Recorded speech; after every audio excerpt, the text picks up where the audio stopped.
This debate I'm going to show you confirms what we already know. The Conservatives do not represent the people. Matt Goodwin exposes that truth perfectly in this debate with politicians and political commentators from the mainstream media. The level of denial is utterly shocking. Goodwin is a professor of politics and studies this stuff for a living, and his opponents pretty much just dismiss what he says.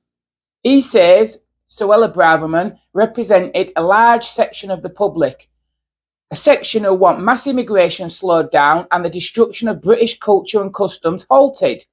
And her sacking showed anyone who challenges the liberal elite's consensus is immediately shut down. A consensus that has liberal values and champions mass immigration. Andrew Marr, among others, pipes up and tells him he's wrong. Okay, Andrew, show us your research that proves it. Goodwin's other opponent then pipes up and says his comments are bizarre and incoherent. Matt utterly destroys that with facts and polls proving the vast majority do in fact support her. What really disturbs me is these people not only disagree with Matt, but they find what he says offensive. It is absolutely incredible how these prominent political figures can just utterly disregard popular public opinion. They have nothing but contempt for the voters. We are a democracy in name only. The Conservatives are just self-serving liars who will say anything to get votes. But now we are set to have a Labour government in power, and there is no mention of mass immigration in their manifesto. No mention of one of the most important issues for the British people. The fact is, no matter who people vote for, there is only two choices on the table, and that is a choice between the fire and the frying pan. Well done, Matt, for standing your ground with this lot. He is certainly someone on the front line standing up for Britain and its people. Take a watch. Matthew Goodwin, author and academic. Hello to you, Matthew. What do you make of Suella Braverman's sacking? Well, I think it tells us how lost the Conservatives really are. Whatever you think about Suella Braverman, the fact is she spoke for a majority of people in the country when it came to issues like lowering migration, reforming multiculturalism, strengthening our national borders. And of course, she called out institutions like the police for ideological bias. And I know from my own polling that many voters feel that way. What I think, Joe, as well, is that the replacement of Braverman by David Cameron symbolises a party that would rather return to the pre-Brexit broken consensus in British politics than actually reinvent itself to meet the post-Brexit realignment that it won in 2019. That's what's so significant here. All right, well, get your reaction to that, Ed Vaizey. Well, I was going to give a glib response saying I rather enjoyed the pre-Brexit consensus, but I certainly do think Britain was on a roll. But I accept kind of Matthew's critique and challenge, which is Boris Johnson did win a lot of seats in the north of England that we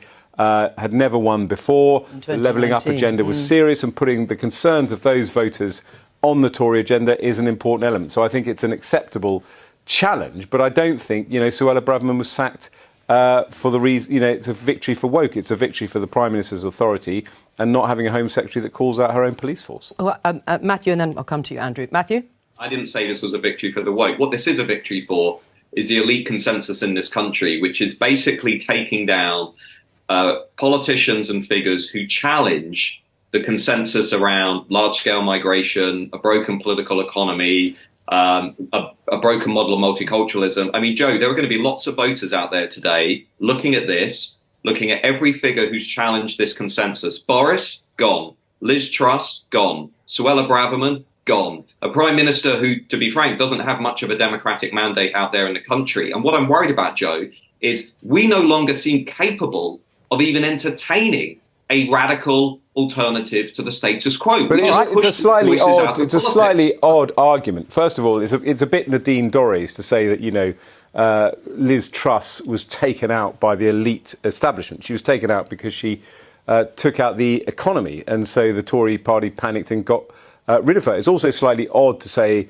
that Suella's been taken out by the elite consensus when it is one of the Prime Minister's flagship policies. One of his 5 flagship policies is to stop the boats. He's made it very clear. You can agree with it or disagree with it. The idea that the Prime Minister is out of lockstep with Suella Braverman on that policy doesn't seem to be the case. Andrew? Suella's consistently... Sorry, Matt, I was just going to let Andrew Marr come in and very, very briefly. I'm not sure that Matt's right about how popular Suella Braverman really is up and down the country. She's certainly popular when she talks in some of her remarks about migration, that's for sure. But when she starts to talk about taking away the tents from homeless people, when she starts to attack the police, who, by the way, I think were by and large proved right this weekend on the streets of London, I think that's where she loses a lot of people, including long-term Conservative voters. Right. Matthew? No, I don't think that's right at all. I've polled voters and I've written extensively on it. When Suella Braverman said things like she thinks migration is an existential challenge to the country, 66% of voters agreed with her. When she said that she wanted stronger borders, large majorities, over 70%, agree with her. What we're seeing, basically, look, it's whatever you think about how Suella Braverman did her job, whatever you think about whether she was fit for office or whatever, what actually worries me about Britain now is we are incapable of actually entertaining a serious critique and alternative to a liberal elite consensus on these issues. And that is reflected not just in Suella Braverman, but in her replacement by David Cameron. It is ridiculous to think that the answer to the Conservative Party's problems is returning to liberal Cameroon politics. I mean, this is a party that is philosophically and ideologically completely lost. But why is it ridiculous to think that? It's ridiculous for lots of reasons. What is your problem? What is your problem? Is it? I mean, I don't see.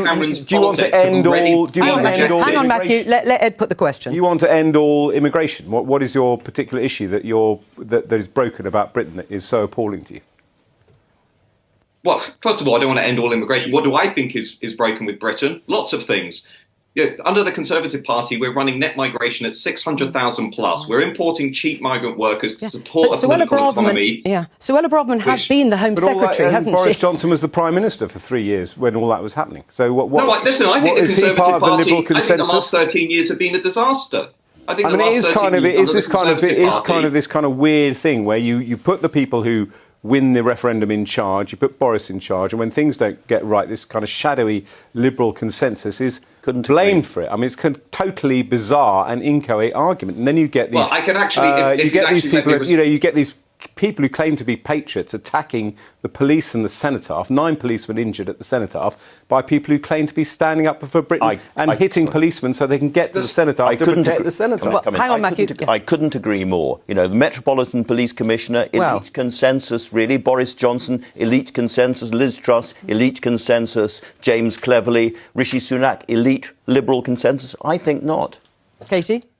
Well, I think the problem potentially for Rishi Sunak here is that if you think about that 2019 pitch, it feels as though he has moved away from that with some of the appointments today. Jeremy Hunt, already Chancellor, but of course staying put.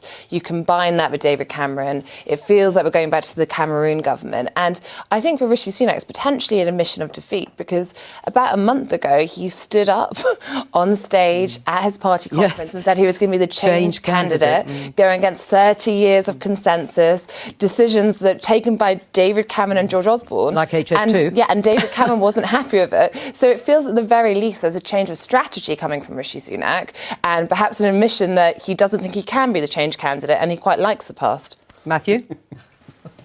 Yeah, as I just said, I think the Conservatives have presided over a really dismal experiment. They've completely failed to respond to what the post-Brexit environment was all about, and returning to David Cameron is a great symbol of that. This is a party that is completely lost, which I think many voters feel deserves to lose the next election. I completely disagree with what Andrew and the other speaker was saying. Ed, I'm just a non-entity. Look, don't worry about me. I sit in focus groups with voters every week.